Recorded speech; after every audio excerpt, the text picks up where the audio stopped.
नमस्कार, स्वागत है आपका। मैं हूं आपके साथ सुमित गुप्ता। आप देख रहे हैं खबर दोपहर। बुलेटिन की शुरुआत में बड़ी खबर है गुजरात से। गुजरात के वलसाड में भीषण आग लग गई। केमिकल फैक्ट्री में ये आग लगी है। ये तस्वीरें देखिए आप। आग की ऊंची उठती उठती लपटें आग की भयावहता बताने के लिए काफी है। दमकल की 12 गाड़ियां मौके पर मौजूद है और आग पर काबू पाने की तमाम कोशिशें की जा रही है। कड़ी मशक्कत के बाद आग पर काबू पा लिया गया है। अपडेट यह है इस खबर पर कि आग पर काबू पा लिया गया है। बड़ी खबर गुजरात से। ये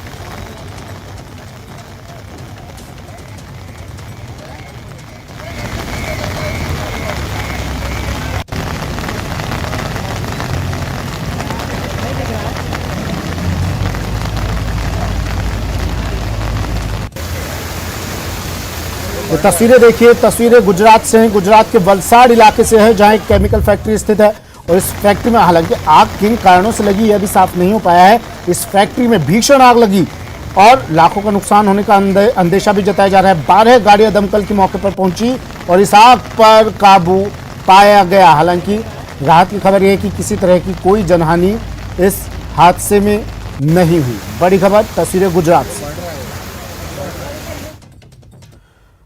खबर केरल से। केरल में कांग्रेस की भारत जोड़ो यात्रा में चंदा मांगने पर हंगामे की खबर है। दरअसल केरल के कोल्लम में कांग्रेसी कार्यकर्ता एक सब्जी वाले की दुकान पर पहुंचे और भारत जोड़ो यात्रा के लिए चंदा मांगा और जब एक दुकानदार ने 500 रुपए दिए तो 2000 रुपए की मांग की गई, जिस पर दुकानदार ने असमर्थता जताई। दुकानदार ने आरोप लगाया है कि मांगे गए रुपए न मिलने पर कांग्रेसी कार्यकर्ताओं ने दुकान में तोड़फोड़ की और सामान तक फेंक दिया। ये तस्वीरें भी देखिए आप। एक गरीब दुकानदार का सामान फेंक दिया। ये कांग्रेसी कार्यकर्ता पहुंचे और चंदा मांगने लगे। चंदा नहीं दिया, उसने असमर्थता जाहिर की। हालांकि चंदा देने के लिए उसने कहा, लेकिन जितना ये लोग मांग रहे थे उतना देने में असमर्थता है दुकानदार। शिकायत मिलने के बाद 3 कांग्रेसी कार्यकर्ताओं को सस्पेंड कर दिया गया है। कार्रवाई की गई है, सस्पेंड कर दिया है। केरल की ये खबर है। केरल के कोल्लम में ये कांग्रेसी कार्यकर्ता, ये जो आपको नजर आ रहे हैं टीवी स्क्रीन पर, कांग्रेसी कार्यकर्ता हैं। सब्जी वाले की दुकान पर पहुंचे। गरीब सब्जी वाले जो बामुश्किल अपनी रोजी रोटी भी चला पाते हैं सब्जी की कमाई से, वहां पहुंचे ये कांग्रेस के दबंग कार्यकर्ता। और भारत जोड़ो यात्रा जो राहुल गांधी की चल रही है, आप जानते ही होंगे, इस वक्त बड़ी सुर्खियां बटोर रही है यात्रा। इस भारत जोड़ो यात्रा के लिए इन्होंने चंदा मांगा और दुकानदार ने जब 500 रुपए दिए तो इन्होंने 2000 की डिमांड की। नहीं देने पर इन्होंने दुकान में तोड़फोड़ की और उसका सामान तक फेंक दिया। उत्तर प्रदेश की राजधानी लखनऊ में बड़ा हादसा हो गया। यहां के दिलकुशा कॉलोनी में 24 घंटे से हो रही बारिश के कारण दीवार गिर गई। इस हादसे में 9 लोगों की मौत हो गई। मजदूर दीवार के पास में ही टेंट लगाकर रह रहे थे। सभी मजदूर झांसी के रहने वाले हैं। घायल मजदूर ने बताया कि रात के 12 बजे की घटना है। हादसे के समय वहां पर 15 मजदूर मौजूद थे। वे यहां पर दीवार का निर्माण कर रहे थे। घायल 6 मजदूरों का हजरतगंज के सिविल अस्पताल में इलाज चल रहा है। वहीं दुर्घटना का सीएम योगी आदित्यनाथ ने संज्ञान में ले लिया है। सीएम योगी ने मृतकों के परिजनों को 4 लाख आर्थिक मदद देने का ऐलान किया है। लोग हम तो बेहोश हो गए थे सर। ये घायल हो गया था तो बाने जो घायल हो गया था बाने फ़ोन लगाया तो यहाँ से हम गाड़ी भी पहुँची और 8 लोग खत्म हो गए, 3 बच्चे खत्म हो गए। क्या करते? आमे सामे आते हम लोग। आप लोग क्या करते हो? बाउंड्री का काम करते हैं सर। ये मैं खाली बचा था, मेरे पैर टूट चुका है और सर में 10 टाके आए हैं। मैंने 12 बजे पुलिस को फ़ोन लगाई तो 2 बजे पुलिस वहाँ पहुँची। 2 बजने के बाद फिर मैं बेहोश हो गया। फिर मुझे पता नहीं कि मैं ये कुल मिला के हमारे पास में 9 मृत अवस्था में लाए गए और 2 लोग यहाँ पे एडमिट हैं। कितने बजे से लाया शुरू हुआ था? ये करीब 6:15 से 7 बजे के बीच की घटना है। अफ्रीका से भारत लाए जा रहे 8 चीतों को भारत लाने का प्रोसेस शुरू हो चुका है। अफ्रीका के नामीबिया में चीतों को बेहोश कर दिया गया है। उनका फाइनल स्वास्थ्य परीक्षण भी किया गया है। चीतों को ट्रैंकुलाइज गन से बेहोश किया गया। उनके रेडिक्या कॉलर लगाकर उसके सिग्नल चेक किए गए कि वे सही आ रहे हैं कि नहीं। आज शाम को चीतों को भारतीय समय अनुसार 8:30 बजे रवाना कर दिया जाएगा। नामीबिया भारत से करीब 3.5 घंटे पीछे है, इसलिए उस समय नामीबिया में शाम के 5 बजे होंगे।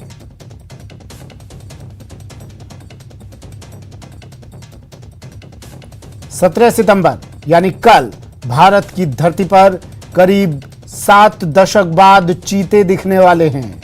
शनिवार को नामीबिया से 8 चीते 20 घंटे का सफर तय करके भारत पहुंच जाएंगे।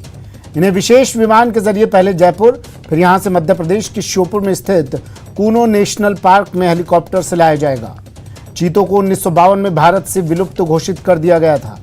अपने जन्मदिन के मौके पर प्रधानमंत्री नरेंद्र मोदी चीता प्रतिस्थापन परियोजना के नेशनल पार्क में बनाए गए विशेष बाड़े में इन चीतों को छोड़ देंगे। पीएम मोदी ने एससीओ समिट में कहा कि दुनिया कोविड-19 महामारी पर काबू पा रही है। कोविड और यूक्रेन संकट के कारण वैश्विक आपूर्ति श्रृंखला में कई व्यवधान उत्पन्न हुए। हम भारत को एक विनिर्माण केंद्र में बदलना चाहते हैं। बता दें कि प्रधानमंत्री नरेंद्र मोदी उज्बेकिस्तान के समरकंद में एससीओ बैठक में हिस्सा ले रहे हैं। बैठक में पहुंचते ही उज्बेकिस्तान के राष्ट्रपति ने पीएम मोदी का स्वागत किया था। इस बैठक में चीनी राष्ट्रपति शी जिनपिंग और पुतिन भी मौजूद हैं। बैठक में कई मुद्दों पर चर्चा हो रही है। विश्व महामारी के बाद आर्थिक रिकवरी की चुनौतियों का सामना कर रहा है। एससीओ की भूमिका बहुत महत्वपूर्ण है। एससीओ के सदस्य देश वैश्विक जीडीपी में लगभग 30% का योगदान देते हैं और विश्व की 40% जनसंख्या भी एससीओ देशों में निवास करती है। भारत एससीओ सदस्यों के बीच अधिक सहयोग और आपसी विश्वास का समर्थन करता है। गैंगस्टर लॉरेंस बिश्नोई ने सिद्धू मूसेवाला हत्याकांड के पहले बॉलीवुड स्टार सलमान खान को मारने का प्लान बी तैयार किया था। पुलिस सूत्रों से मिली जानकारी के अनुसार इस प्लान को गोल्डी बरार लीड कर रहा था। गौरतलब है कि लॉरेंस बिश्नोई गैंग के एक शार्प शूटर कपिल पंडित को हाल ही में भारत नेपाल बॉर्डर से दिल्ली पुलिस की स्पेशल सेल और पंजाब पुलिस ने जॉइंट ऑपरेशन में गिरफ्तार किया था। मुंबई के वाजे इलाके में पनवेल में कपिल पंडित, संतोष जाधव, सचिन बिश्नोई थापन एक किराए का कमरा लेकर रुकने आए थे। सूत्र बताते हैं कि पनवेल में बॉलीवुड सुपरस्टार सलमान खान का फार्म हाउस है। इस फार्म हाउस के रास्ते में लॉरेंस के शूटर्स ने बाकायदा रैकी कर ये कमरा किराए पर लिया था और करीब 1.5 महीने तक यहां रुके रहे थे। लॉरेंस के इन सभी शूटर्स के पास उस कमरे में सलमान पर अटैक करने में इस्तेमाल होने वाले छोटे हथियार, पिस्टल, कारतूस मौजूद थे। शूटर्स को ये तक पता था कि जब से सलमान खान का हिट एंड रन केस हुआ है उसके बाद से सलमान की गाड़ी बहुत कम स्पीड में चलती है। इसके साथ ही पनवेल में फार्म हाउस पर जब भी सलमान खान आते हैं उनके साथ अधिकतर उनका पीएसओ शेरा ही मौजूद होता है। यही नहीं, शूटर्स ने बाकायदा उस सड़क की भी रैकी की थी जिससे होते हुए सलमान खान के पनवेल के फार्म हाउस का रास्ता जाता है। उस सड़क पर काफी गड्ढे हैं तो सलमान की गाड़ी की स्पीड फार्म हाउस तक महज 25 किलोमीटर प्रति घंटे की ही रहती थी।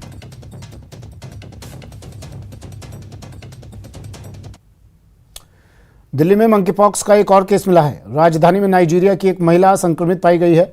महिला को एलएनजेपी अस्पताल में भर्ती करवाया गया है। अब तक देश में मंकीपॉक्स के 13 केस मिल चुके हैं। इसके अलावा एक और संदिग्ध मरीज को दिल्ली सरकार के एलएनजेपी अस्पताल में भर्ती करवाया गया है। WHO के मुताबिक 1 जनवरी 2022 से 14 सितंबर तक दुनिया भर के 103 देशों में मंकीपॉक्स के मामले मिल चुके हैं। इतना ही नहीं, अब तक 59,147 केस मिल चुके हैं।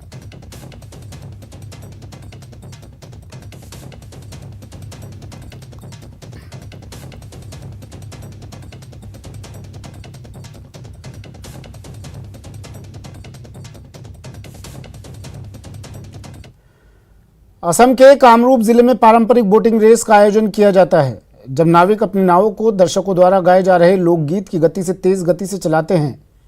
यह कुल्शी या कोलोही में मनाया जाता है, जो शक्तिशाली ब्रह्मपुत्र की एक सहायक नदी है, जो निचले असम के कामरूप जिले में कुकुरमारा द्वारा बहती है।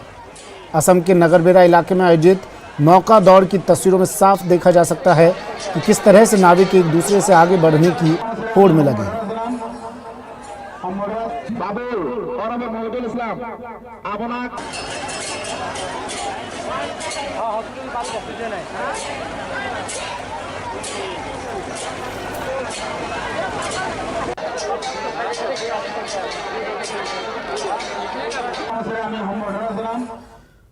खबर धौलपुर से, जहां सरमथुरा शहर से गुजरने वाली राजस्थान रोडवेज की बस में शराब के नशे में सवारी और परिचालक सफर करते नजर आए। इससे बस में सफर करने वाली महिला यात्रियों में भय जैसी स्थिति बनी हुई थी। जानकारी के अनुसार राजस्थान राज्य सड़क परिवहन निगम के हिंडन डिपो की एक बस यात्रियों से भरकर धौलपुर से करौली जा रही थी। इस दौरान बस का परिचालक शराब के नशे में यात्रियों से बेतुकी बात करने लगा और सीट पर लेट गया, जिसकी शिकायत बस में सवार यात्रियों ने बस चालक से की। कहाँ से आ रहे हो आप बस को लेकर? कहाँ जा रहे हो? करौली। अच्छा अच्छा, हाँ जी। क्या नाम है आपका? मेरा नाम वो ड्राइवर जाना है। नहीं, मैं यही कहूँगा कि बाड़ी तक तो ये परिचालक थोड़े ठीक ठाक थे, बाड़ी के बाद में जैसे तैसे भी आई है, अपने आप में इनको ज़्यादा नशा हो गया। अब देख लो, कंडक्टर पी के पड़ा हुआ है। अच्छा, दारू पी के। और रात का सफर है, रात में इस तरह अगर कोई दुर्घटना हो जाती है तो सवारी के लिए परेशानी है। और अब बात बारिश से बढ़ी मुसीबत की। कुछ तस्वीरें आपको दिखाते हैं। ये तस्वीरें देखिए, 2 तस्वीरें टीवी स्क्रीन पर, जहां बारिश के कारण लोगों की मुसीबत बढ़ गई है। पहली तस्वीर मध्य प्रदेश के भोपाल की है और दूसरी तस्वीर यूपी के लखनऊ की है, जहां चारों ओर पानी ही पानी नजर आ रहा है।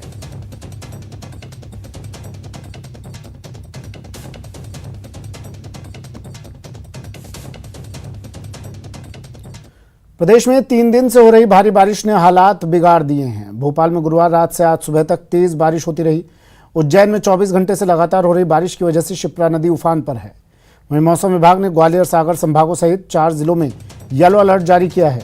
भिंड, देवास, सीहोर, बैतूल जिले में भारी बारिश हो सकती है। लगातार 2 से 3 दिनों तक तेज बारिश की संभावना है।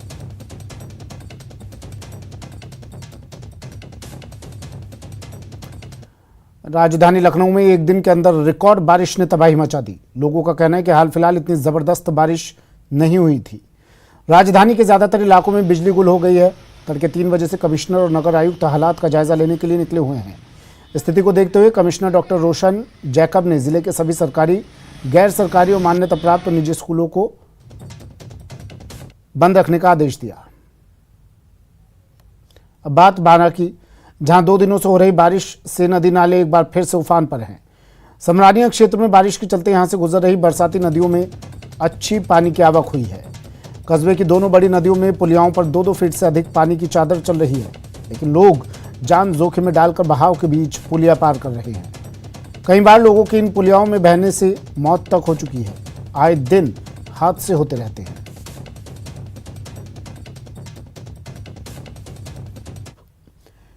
यूक्रेन युद्ध में ज़ेलेंस्की ने बाजी पलट दी है। खार्किव, इज्यूम और बालाक्लिया से रूस के सैनिकों को बाहर कर दोबारा अपना कब्जा जमा लिया है।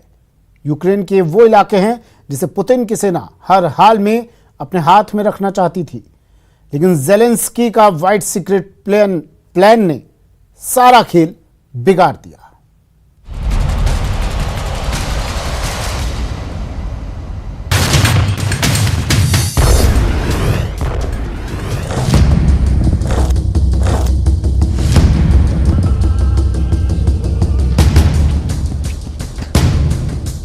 खार्किव पुतिन की सेना से खाली हो गया है।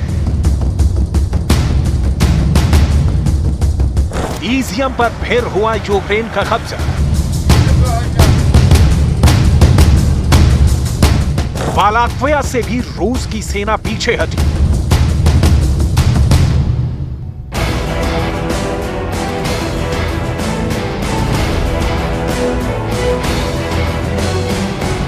यूक्रेन के इन तीनों बड़े इलाकों पर ज़ेलेंस्की की सेना ने अपने झंडे गाड़ दिए हैं। ये वो इलाके हैं जो रूस के सबसे क्रूर हमलों के गवाह रहे हैं, लेकिन अब यूक्रेन की सेना ने यहां से पुतिन की सेना के पांव पूरी तरह उखाड़ दिए हैं। यूक्रेन युद्ध में पुतिन को झटके पर झटके मिल रहे हैं। यूक्रेन की सेना अपने मिशन फ्रीडम को पूरी ताकत से अंजाम दे रही है। रूस की सेना पीछे हटने पर मजबूर है। ज़ेलेंस्की ने बाजी पलट दी है।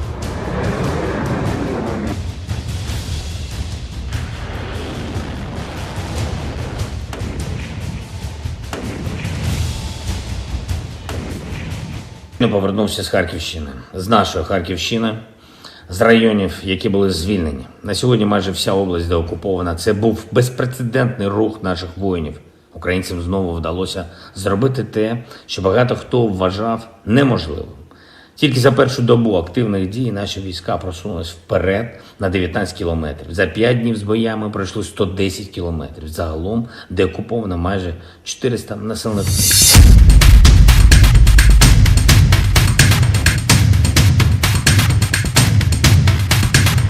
जिस खार्किव पर कब्जा जमाने के लिए रूस ने बड़ा असॉल्ट किया, वहां से रूस की सेना भागने को मजबूर हो गई।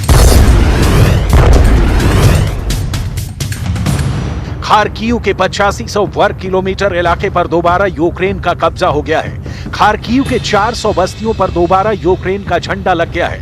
करीब 1.5 लाख लोगों को रूस के कब्जे से आजाद करा लिया गया है। यूक्रेन के सैनिकों ने दावा किया है कि रूस की सेना खार्किव में उनके खौफ में चूहों की तरह भाग रही है।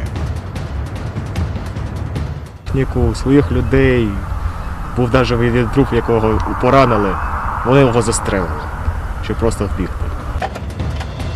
ये उसी खार्किव की आज की तस्वीरें हैं, जहां जंग के शुरुआती दिनों में पुतिन की सेना टूट पड़ी थी। खार्किव के लिए पुतिन की सेना ने किसी भी तरह की रहम दिखाने से इनकार कर दिया था। खार्किव को ज़ेलेंस्की क्यों हर हाल में वापस लेना चाहते थे और पुतिन की सेना हाथ से नहीं जाने देना चाहती थी, इसका जवाब आपको मैप पर मिल जाएगा। खार्किव यूक्रेन की राजधानी कीव से 480 किलोमीटर दूर है, जबकि ये रूस के बॉर्डर से सिर्फ 42 किलोमीटर दूर है। अब अंदाजा लगा सकते हैं कि खार्किव का डिफेंस ज़ेलेंस्की के लिए कितना बड़ा चैलेंज था और खार्किव पर अटैक रूस के लिए कितना आसान था। खार्किव पर रूस ने एक बार नहीं, बार बार हमला किया। पहले राउंड का युद्ध फरवरी और मार्च में हुआ, दूसरे राउंड का युद्ध जून और जुलाई में हुआ और अब सर्दी शुरू होने से पहले यूक्रेन ने खार्किव पर अपनी पूरी ताकत झोंक दी है और अब खार्किव को खाली करा लिया गया है।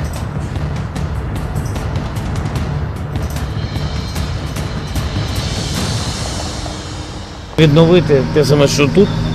Зараз доповідає голова області і мер. Потрішки щось робиться для людей. Складно. В цілому непросто. खार्किव रीजन में यूक्रेन की सेना को मिली कामयाबी का जायजा लेने के लिए प्रेसिडेंट ज़ेलेंस्की ग्राउंड जीरो पर पहुंचे। भीषण संग्राम के निशान यहां के चप्पे चप्पे में बिखरे पड़े हैं। रूस की सेना के टैंक कबाड़ बने हुए हैं। ना तो उनमें पहले वाली ताकत है और ना ही गोले दागने की ताकत बची है। खार्किव पर दोबारा कब्जे के साथ यूक्रेन ने बहुत बड़ा दावा किया है। यूक्रेन का दावा है कि उसने रूस के कई सैनिक और सैन्य अधिकारियों को भी युद्धबंदी बना रखा है। ये यूक्रेन के शहर इज़्यूम की तस्वीरें हैं। इस शहर में भी यूक्रेन की सेना ने रूस को खदेड़ दिया है। रूस ने खार्किव की तरह ही इज़्यूम पर भी जमकर रॉकेट बरसाए थे। रूस की मिसाइलें लगातार इज़्यूम में गिरी, मकान तबाह हो गए। इज़्यूम का आसमान आग और धुएं के गुबार में काला पड़ गया। अब जब इज़्यूम पर दोबारा यूक्रेन का कब्जा हो गया है तो यहां जंग के निशान साफ साफ दिख रहे हैं।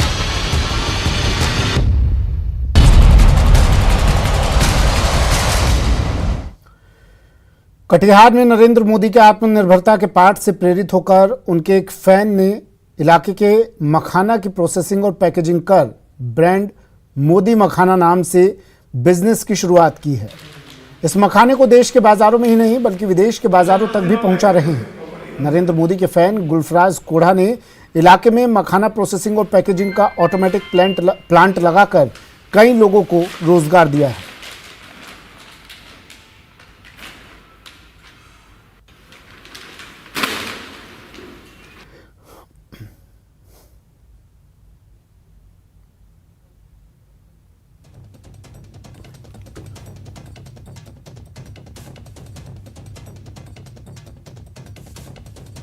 तो मोदी का फैन, जबरा फैन, कई लोगों को दे रहा रोजगार। गुलफराज नाम है और विदेशों तक पहुंचा रहे हैं ब्रांड मोदी मखाना। और अब बात वन कर्मियों के जज्बे की। खबर छत्तीसगढ़ के कोरबा से है, जहां वन कर्मियों ने एक बेबी एलिफेंट की जान बचाई। वन कर्मियों ने खुद गड्ढे में उतरकर रस्सी बांधकर बेबी एलिफेंट का रेस्क्यू किया।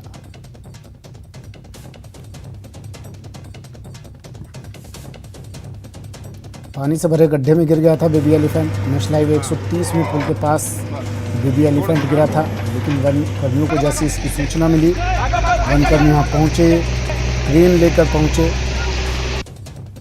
नेशनल हाईवे 130 के पुल के पास बेबी एलिफेंट एक पानी से भरे गड्ढे में गिर गया। और फिर देखिए कैसे ये वनकर्मी पूरे लाव लश्कर के साथ, लवाजमे के साथ यहाँ पहुँचे, क्रेन लेकर पहुँचे। गड्ढे में खुद वनकर्मियों ने उतरकर इस बेबी एलिफेंट की जान बचाई।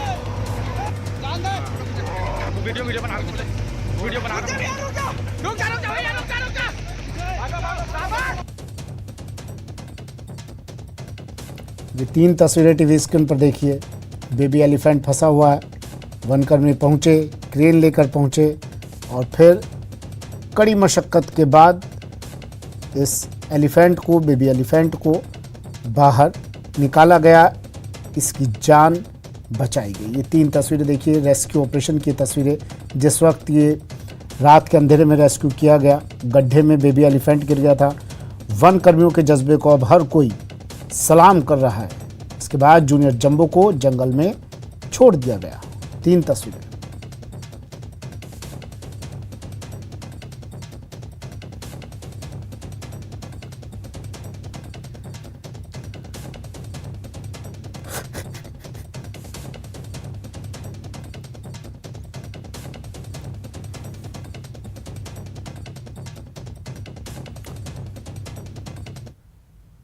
जोधपुर से खबर है। जोधपुर के भोपालगढ़ में राजकीय उच्च माध्यमिक विद्यालय दाड़मी में विद्यार्थियों ने तालाबंदी करते हुए स्टेट हाईवे जाम कर दिया।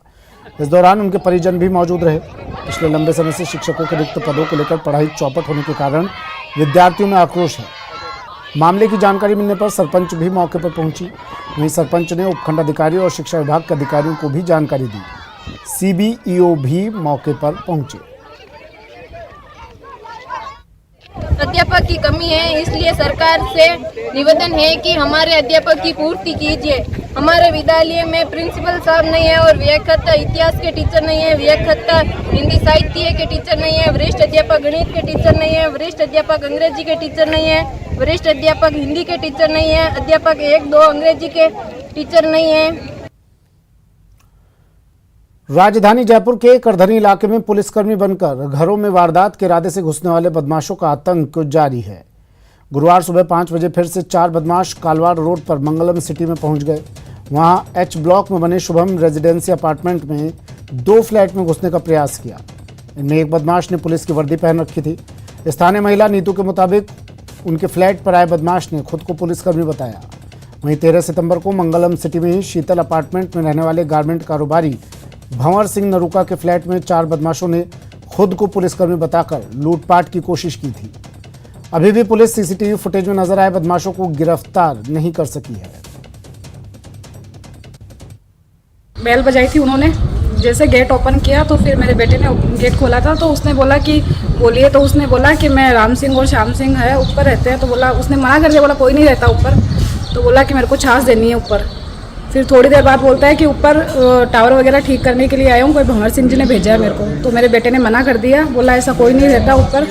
उसने ऐसा करके फिर वो ऊपर चला गया, हमने गेट लॉक कर लिया।